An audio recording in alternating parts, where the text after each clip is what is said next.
Bom dia, Critica Brasil, bom dia, meus amigos, bom dia, Aquias, bom dia, valorosa equipe do Aquias. Espero que estejam todos bem, espero que estejam todos protegidos, todos conscientes do seu papel nessa pandemia, porque, enfim, tá aí a prova, né, da segunda onda, a gente já vem falando isso há algum tempo, e a prova tá aí, a gente está perdendo gente importante. Ontem a gente perdeu a Anissete Bruno, que era uma pessoa queridíssima no meio teatral, né, de televisão, enfim,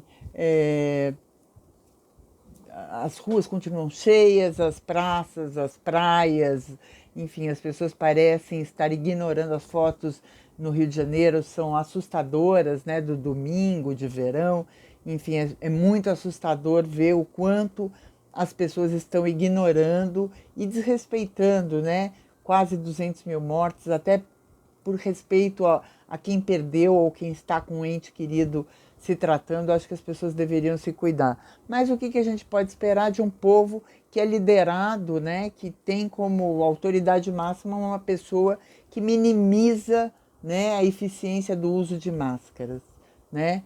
É, Obviamente ele faz todas essas declarações, né, para fugir da responsabilidade da situação da BIM, que todo mundo está sabendo, né, que é um caso gravíssimo, gravíssimo, sem precedentes, de envolvimento aí dos órgãos públicos numa questão pessoal do filho do presidente. Mas o nosso assunto hoje volta um pouco atrás da eleição, foi o que propiciou a eleição desse estrupício, que foi a Lava Jato, que todo mundo sabe, a gente já sabe, foi um processo dolorido que o país passou desde 2014, um processo desde o seu nascedouro com graves indícios de que estava sendo manipulado, de que era um processo que não era um processo unicamente jurídico, mas sim político jurídico, o que, obviamente, se fosse assumido, invalidaria todo o processo. Mas não foi o que aconteceu. Criou-se aí uma expectativa, criou-se aí uma aura de heróis, né, ante a corrupção, esquecendo que contra a corrupção o país já havia, né, criado mecanismos bastante eficientes, né? Constituição de 88, enfim, vários mecanismos que não eram exatamente da Lava Jato na caça à corrupção. A gente tinha essas ferramentas, mas criou-se na literatura, né, costuma-se dizer que não a história que você tem a contar pode ser muito simples. Se você for ler os livros, os grandes clássicos, é a traição da esposa, né? É, é, é, São histórias muito simples. A diferença está na forma de contar, na narrativa, na criação da narrativa e como essa narrativa envolve o leitor. E aí está a sabedoria do grande escritor, né? Não exatamente na originalidade da história. As histórias clássicas são muito simples. E a Lava Jato não foge a essa regra. Era uma história de caça à corrupção, só que criou-se uma narrativa especial, com ares de herói, né, de super-herói, de que iria nos salvar, de que iriam, enfim, resgatar e colocar, né, trazer à luz, né, todo o mal que nos afligia desde o descobrimento, né, criou-se essa aura, e para isso, obviamente, eles foram bem bancados, né? Mas agora a juíza federal Fabiana Alves Rodrigues, que defendeu a sua tese, que rendeu um livro lançado pela Martins Fontes, chama-se Lava Jato, Aprendizado Institucional e Ação Estratégica na Justiça. O livro, na verdade, ele não quer condenar nem liberar os condenados pela Lava Jato, mas ele quer esclarecer os processos da Lava Jato no que a juíza Fabiana chamou de zona cinzenta, que significa exatamente uma zona que não é clara, não é esclarecida, não segue exatamente a letra jurídica. E ela cita diversas escapadas do juiz Sérgio Moro das letras jurídicas para esta zona cinzenta, né? Quando ele cria esta narrativa que envolve, inclusive, a imprensa nisso. A imprensa tem a sua, né, a sua dose de cumplicidade no processo, envolve a imprensa, envolve a opinião pública, e isso cria a narrativa muito mais do que a própria condenação. Aliás, poucos ali foram condenados por corrupção. As condenações, ela até acusa isso no livro, que as condenações não foram exatamente por corrupção, mas o processo da Lava Jato se dizia a caça à corrupção, no que ela chama muito atenção, né? Enfim, a juíza, ela cria, na operação, ela desvenda exatamente toda como é que o juiz Sérgio Moro e os rapazes do Ministério Público, comandado por Deltan Dallagnol, se utilizam da lei para não seguirem a lei, né? E com ares de estarem usando a lei. Obviamente não é um livro para a gente ler, não é um livro talvez mas é interessante entender que se utiliza de uma narrativa que pode ser utilizada de novo, que é não exatamente o fato em si, mas como ele é contado, como ele é mostrado, e isso pode causar um dano, como o dano que foi causado no país.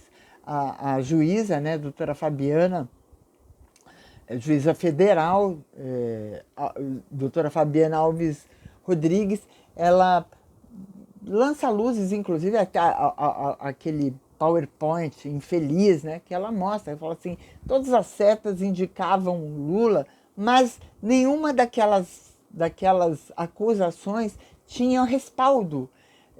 E não sei se vocês se lembram, a gente ficou sabendo depois pelo The Intercept, que o próprio juiz tinha combinado com o Deltan Dallagnol que ele fizesse aquilo que ele se encarregaria de condenar, que não importava se aquilo tinha, o Deltan Dallagnol sabia, obviamente, que aquilo não tinha consistência jurídica, mas nas mãos de um juiz federal, aquilo poderia tomar os rumos que eles determinaram.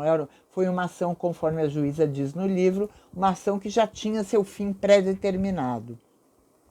Em vários pontos ela joga luz de que o juiz Sérgio Moro não deixou, né, o Supremo saber de que a maioria dos casos ali não eram da jurisdição de Curitiba, né? Enfim, agora cabe a pergunta, né? Para ser um juiz do Supremo Tribunal Federal, que é quem poderia ter interferido no processo, uma vez que se detectasse alguma ilegalidade ou algum desvio de conduta, a gente sabe que para ser juiz, né, para ser uma figura do Supremo, é uma pessoa de saber supremo. Como é que ninguém percebeu, nenhum juiz do Supremo Tribunal Federal percebeu as manipulações de Sérgio Moro, muitos ali dos acusados, muitas das empresas acusadas, as sedes eram em São Paulo, não era em Curitiba, portanto, fugia da jurisdição de Sérgio Moro. Eram 23 empresas, uma única empresa tinha sede em Curitiba, e foi essa única empresa que ele colocou, que ele descreveu ali para o Supremo Tribunal Federal pedindo a condenação, ou seja, para confirmar a condenação. Ou seja, ninguém nunca percebeu isso, ninguém nunca detectou isso. Todo esse processo, agora com as luzes, né, do livro da doutora Fabiana Alves Rodrigues, repito o nome, Lava Jato, Aprendizado Institucional e Ação Estratégica na Justiça, lançado pela Martins Fontes, todo esse processo já não deveria pressionar o Supremo para a suspeição de Moro? Todo esse escândalo, o Brasil na lama, o Sérgio Moro colaborando como ministro enfim, acelerando o processo. No livro diz sobre a aceleração do processo, passando o processo na frente de outros. Tudo isso não caberia à suspeição de Moro de imediato. Ou investigação sobre aquele TRF4 que em 2 dias leu milhares de páginas, obviamente não leu, a condenação já estava ali pré-determinada.